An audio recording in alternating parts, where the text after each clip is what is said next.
ओम नमः शिवाय। प्रिय मित्रों, इस वीडियो में मैं तुला लग्न की कुंडली का विश्लेषण करने के लिए उपस्थित हूँ। तो यदि वीडियो में अंत तक बने रहेंगे तो आपको एक आइडिया मिलेगा कि किस प्रकार से कुंडली का जो है विश्लेषण किया जाता है, कैसे देखें। और बहुत उपायों की भी हम चर्चा करेंगे, कमियों की, कुंडली में कमियों की भी चर्चा करेंगे, कुंडली में बलवान जो पक्ष है उसकी भी चर्चा करेंगे, और साथ में किसकी कुंडली है, वो कहाँ पैदा हुआ, इसकी आईडी को हम डिस्क्लोज नहीं करेंगे क्योंकि जातक से अनुमति नहीं ली गई है। तो जातक से अनुमति जब नहीं ली गई है और इस प्रकार से वीडियो डाली जाती है तो मुझे लगता है न जातक को आपत्ति होगी और आपको भी आपत्ति, किसी को भी आपत्ति नहीं होगी, क्योंकि सबका जो है पर्सनल जो है आइडेंटिटी जो है छुपा हुआ रहना चाहिए, तो ज़्यादा अच्छा है। अब चूँकि ये कुंडली सफल कुंडली है और ये महिला जातिका की कुंडली है, तो इसलिए आप कुंडली में बने रहेंगे और बहुत सारे सिद्धांतों का प्रत्यक्षीकरण देखेंगे कि जैसे, और बहुत जल्दी छोड़ के चले जाते हैं तो इसमें क्या होगा, वो चैनल को सब्सक्राइब नहीं करते हैं, वीडियो को लाइक नहीं करते हैं, तो इससे लगता है कि वीडियो अच्छी नहीं बनी है, आप यूँ ही निकल जाते हैं तो अच्छा नहीं लगता है। तो लाइक अवश्य करें और सब्सक्राइब भी करें, यही तो हम लोगों की पूंजी होती है क्रिएटर्स की यूट्यूब में, तभी तो वीडियो और प्रमोट भी होगी यदि हमारा मदद करना चाहते हैं तो इसलिए अब देखेंगे कि तुला लग्न और राशि है वृषभ, अर्थात उच्च का चंद्रमा लेकिन अष्टम में चंद्रमा हो गया, बालारिष्ट नामक दुर्योग बनता है। लेकिन अब ये भंग कैसे हो जाता है ये अभी आप देखेंगे, क्योंकि भंग इसलिए हो जाता है, लग्न में ही शनिदेव उच्च के बैठे हैं, तो आप जानते हैं बन जाता है सस नामक महापुरुष योग। ये पंच महापुरुषों में एक बहुत बड़ा राजयोग हो जाता है, सस महापुरुष योग। दूसरा जो राजयोग और बनेगा, केंद्र त्रिकोण राजयोग बन जाएगा। सप्तम भाव में आप देख रहे हैं मेष राशि में बुध वक्री होकर के 2 डिग्री पर स्थित है और शुक्र भी 9 डिग्री पे है, सूर्य 20 डिग्री पे है, अर्थात इन दोनों से सूर्य की काफ़ी दूरी हो गई है। और भाव चलित चार्ट जब हम लगाएंगे तो भाव चलित चार्ट में आप देख रहे हैं कि सूर्य राहु के साथ चला जाएगा अष्टम में, और दूसरे भाव की ओर मंगल केतु और शनि चले जाएंगे।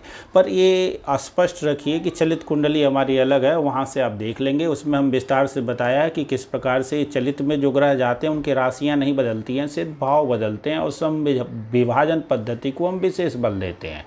आप दूसरे स्थिति में आते हैं, ग्रहों को सारा स्क्रीन पे आप देख ही रहे होंगे कि गुरु स्वग्रही हैं, वक्री होकर के तीसरे भाव में है, अष्टम में चंद्रमा राहु के साथ है, और लग्न में ही मंगल है, वक्री होकर के 29 डिग्री का है, अर्थात जाति का मांगलिक भी है।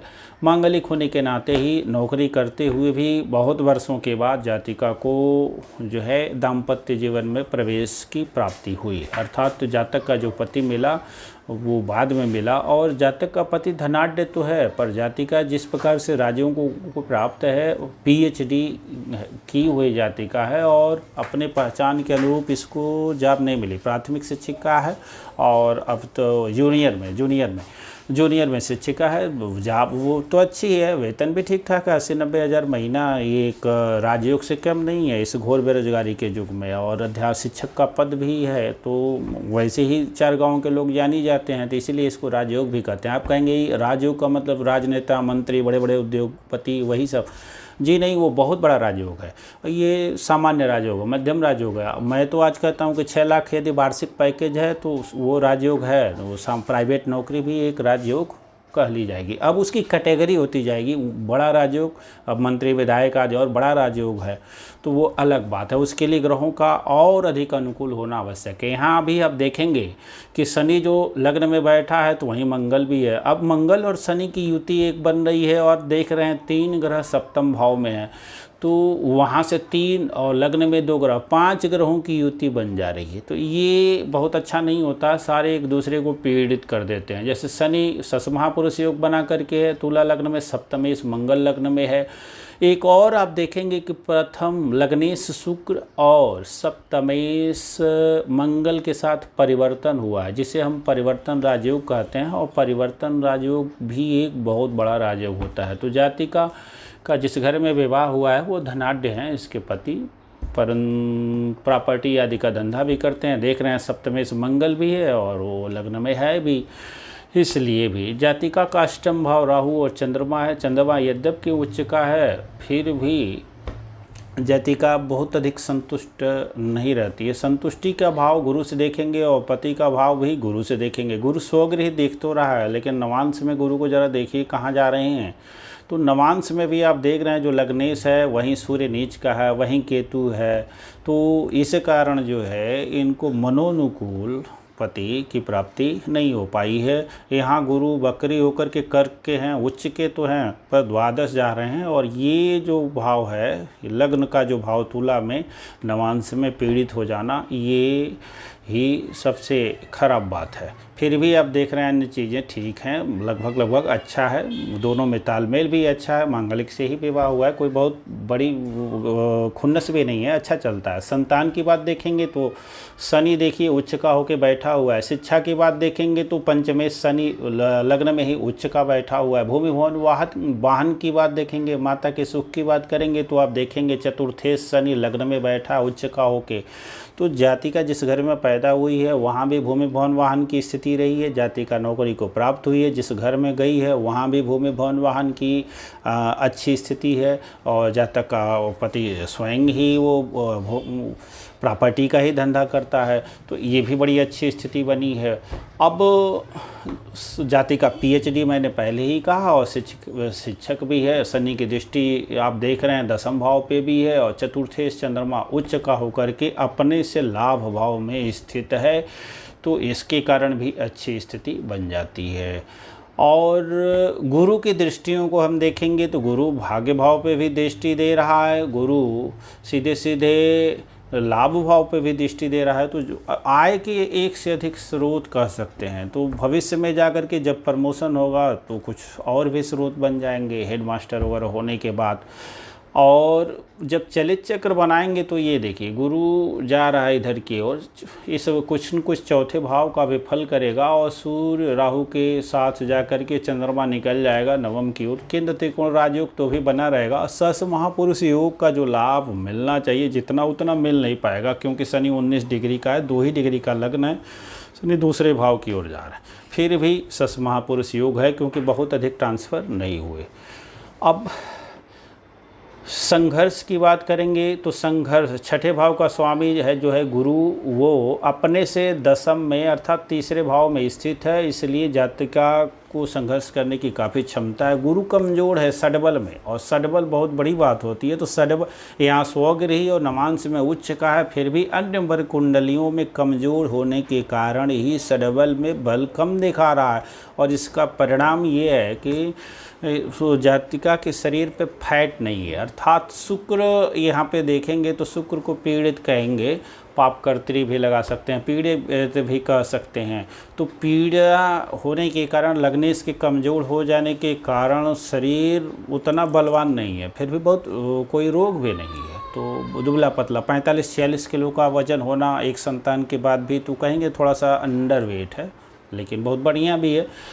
अब इसको शुक्र को बलवान किया गया होता पहले तो स्थिति और अच्छी हुई होती। साथ में बुध आप देख रहे हैं कि यहाँ शत्रु राशि में है, शुक्र को तो फिर भी परिवर्तन हो जाने के कारण विशेष लाभ मिल गया, बल मिल गया, लेकिन बुध यहाँ शत्रु राशि में है और बुध बकरी होने से थोड़ा सा बल पा गया है, फिर भी षडबल में बुध भी बलहीन है। और यही जो है इस कुंडली की सबसे बड़ी कमी थी। यदि बुध के कमज़ोर हो जाने के कारण पीएचडी होने के बाद भी जिस पद पे जाना, डिग्री कॉलेज में और भी जाते जाते ये नहीं जा पाई, उसके पीछे था भाग्य का कमज़ोर साथ मिलना। बुध कमज़ोर है, यद्यपि पिता का साथ इनको बराबर मिलता ही रहा है, बुध वहाँ है और सूर्य भी बलवान है, उच्च का है, इसलिए तो भी बुध की कमज़ोर होने के कारण अपने व्यक्तिगत भाग्य की उन्नति में बाधा रही है। बुध कर्म का भी कारक है और इसलिए जो है दसम का भी कारक है, दसम भाव का। तो उच्च पद प्रतिष्ठा प्राप्ति में भी बुध का बलवान होना आवश्यक था, और साथ में गुरु का। तो ये दोनों षडबल में कमज़ोर हैं, जो बुध और शुक्र हैं, उनसे थोड़ी सी बाधा रही है। अब पन्ना धारण करने से इस तरह की कुंडलियों में पन्ना हमने तो तुरंत धारण करा दिया और काफ़ी कुछ राहत की महसूस अनुभूति हो रही है। साथ में शुक्र को भी हम बलवान कराने वाले हैं, जिससे शरीर में और बल प्राप्त हो। अब दशाओं की बात देखते हैं, ये एक बड़ा रोल अदा करती है। तो अभी देख ही लिया, शिक्षा दीक्षा देख लिया, माता का सुख देख ही लिया, उच्च डिग्री देख लिया, पिता का सुख देख लिया, जातिका मायके में ही रहती है, चतुर्थे शनि यहीं है, अनिमाता हावी है, वहीं पे नौकरी है, और देख लिया पति सुख को देख लिया, संतान को देख लिया, लाभ को देख लिया, पराक्रम को देख लिया, भाई बहन भी जातिका के बहुत हैं, तृतीय भाव में ही देख लीजिए गुरु का है तो 3-4 भाई बहन हैं। और अब देखते हैं कि रोग की बात, सप्तम स्थान में, अष्टम स्थान में राहु है तो निश्चित तौर पे राहु उस राशि का भी फल करेगा और लग्न का भी फल करेगा। तो राहु की दशा आएगी तो निश्चित तौर पे कुछ न कुछ परेशान करने वाली होगी, कुछ न कुछ रोग आदि होंगे ही होंगे। चंद्रमा की दशाओं में भी थोड़ी बहुत तो एलर्जिकल प्रॉब्लम हो सकती है। राहु वात रोग दे सकता है और साथ में बिजली आदि से झटका, मृत्यु तुल्य कष्ट, इस तरह की भी परेशानियां दे सकता है। अब गुरु की दशाएं कैसी जाएंगी, चूँकि अब दशाओं को जब देखेंगे तो 2005 से लेके 21 तक गुरु की ही दशा रही है। गुरु इस कुंडली में मारक बन जाता है, लग्नेश का ही परम शत्रु है, और गुरु बनता है षष्ठेश, शुरू गुरु बन जाता है तृतीय भाव में। षष्ठेश के तृतीय भाव में गुरु के स्थित हो जाने, स्वगृही हो जाने से विशेष लाभ हुआ, पर उन्नति नहीं हो पाई। इसी पीरियड में इनको उच्च पद प्रतिष्ठा आदि प्राप्त करना था, लेकिन गुरु की ये जो अमृतमयी दृष्टियाँ होती हैं उसमें भी, चूँकि दुस्थान भावों के स्वामी हैं और साथ में तृतीय भाव भी अशुभ भाव है और छठा भाव दुस्थान भाव, उसके स्वामित्व हो जाने के कारण, लग्न के शत्रु हो जाने के कारण चलित भाव में चौथे भाव में आ रहे हैं और इनकी दृष्टियां जो है 7वीं दृष्टि पड़ रही हैं 10म भाव पे, फिर भी उच्च पद प्रतिष्ठा की प्राप्ति नहीं हो पाई है, वही एक विशेष बाधा रही है। और परिवार जो पति जितना उच्च होना चाहिए भावेश मंगल के सुधरने के बाद भी उतना अच्छा इन्हें नहीं प्राप्त हो पाया। तो ये क्योंकि दृष्टियों में भी कुछ न कुछ कमी आ ही जाती है। अब लोग कहते हैं दृष्टियों में खोट तो नहीं है, लेकिन अब 100% जो गुरु की अमृतमयी दृष्टियाँ हैं उसमें कुछ न कुछ यहाँ पे कमी अवश्य हो जाती है। एक तो षड्बल में बलहीन और दूसरा शुक्र के शत्रुता रहने के कारण।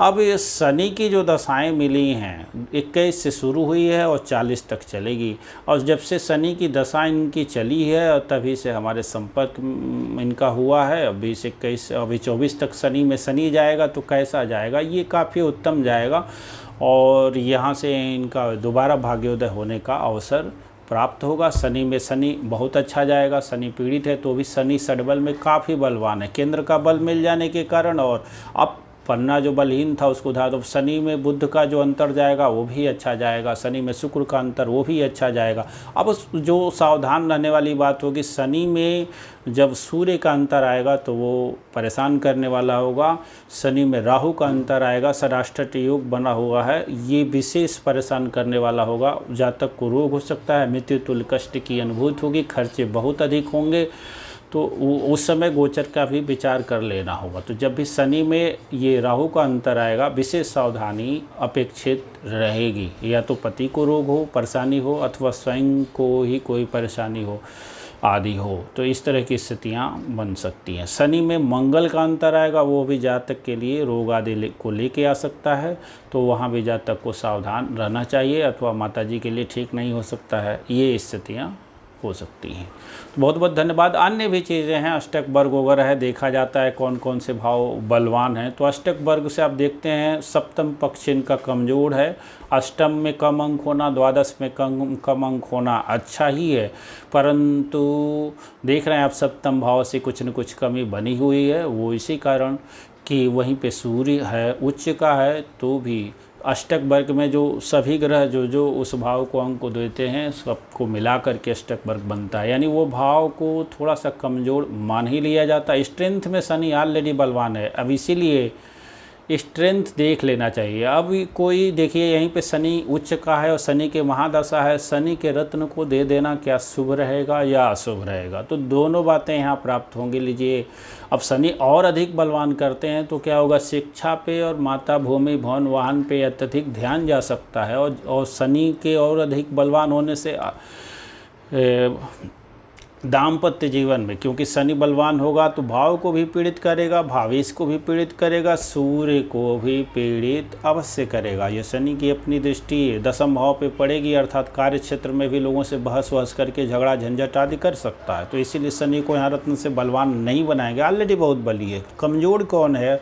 भाग्येश बुध है, उसको बल दे देंगे। बुध भी द्वादशेश मूल त्रिकोण राशि पड़ती है, तो वहाँ से अष्टम है, इसलिए कोई दिक्कत नहीं, कोई बहुत खर्चा वर्चा नहीं होगा। खर्चा भी होगा तो यात्रा आदि पे होगा, दाम्पत्य जीवन में होगा, व्यापार छोटा मोटा करना चाहें वहाँ हो सकता है खर्चा, तो कोई बहुत परेशानी की स्थिति नहीं रहेगी। इस द्वादश भाव के दोष से बुध वहाँ पे मुक्त है। केंद्र त्रिकोण राज बुध का और शुक्र का जो बना है, लक्ष्मी नारायण योग का जो निर्माण हुआ है वो बिल्कुल सफल दिख रहा है। सस नामक महापुरुष योग का जो निर्माण हुआ है बिल्कुल सफल हुआ है। दशा की प्रतिकूलता भी एक वजह रही कि इन तीनों राजयोगों का उतना लाभ नहीं मिला जितना मिलना चाहिए था। अभी थोड़ा सा उम्र है और माध्यमिक में जाना या डिग्री कॉलेज में जाने का लगभग अवसर चला गया। 1-2 प्रतियोगिता और है इनकी, और हमने कहा है कि यार एक बार और ट्राई कर लो, होता है तो होता है, नहीं तो छोड़ो। अब बच्चे पे ध्यान दो और बच्चा भविष्य पे आगे जाएगा, उत्तम बात है। कितना पढ़ोगे, छोड़ो। अब जो जीवन बचा खुचा है उसको आनंद के साथ जियो, गृहस्थी में मन लगाओ, और थोड़ा सा जिसके लिए इस दुनिया में आए हो अपने को भी जानने की कोशिश करो। शांति सुखपूर्वक अब जो संसार में पाना चाहिए लगभग पा ही लिए हो, जितना पाए हो उसका उपभोग भी करो, और उपभोग करके संतुष्ट हो। थोड़ा आध्यात्मिकता की ओर भी ध्यान दो, ज़्यादा बेहतर रहेगा। वहीं से गुरु कमज़ोर होता है ना कुंडली में, तो सुख संतोष नहीं आता। ये स्वतंत्र कारकत्वों वाली वीडियो में हमने बताया था, तो ये एक स्थिति रहती है। इसीलिए पूजा पाठ उपासना आदि पे भी ध्यान दो। ओम नमः शिवाय। अगली वीडियो में मिलते हैं। बहुत बहुत धन्यवाद। चैनल को लाइक